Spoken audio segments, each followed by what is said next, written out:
है। आगे बढ़ते हैं। राजस्थान में कड़ाके की सर्दी ने पहाड़ों को पीछे छोड़ रखा है। यहाँ चूरू, फतेहपुर, माउंट आबू में माइनस में तापमान पहुंचा है। माइनस में तापमान यहाँ है।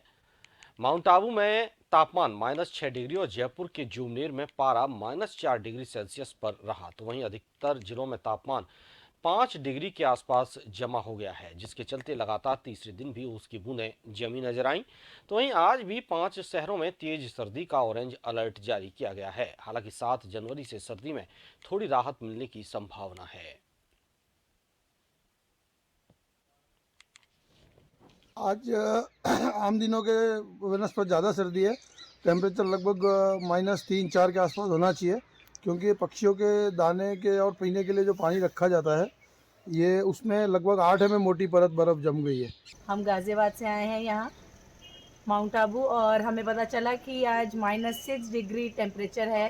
तो हम यहाँ पे जो है देखने आए हैं कि झील पे कैसे बर्फ़ जमी हुई है, और हमें बहुत अच्छा लग रहा है यहाँ के। એકચ્યુઅલી અમે સિમલા મનાલી જવાનું કહેતા, પણ એનો બહુ લોંગ થઈ જાય છે, પણ એ એક્સપિરિયન્સ અહીંયા માઉન્ટ આબુના અંદર આજે અમને જોવા મળ્યો, અને સવારના અંદર અમે આ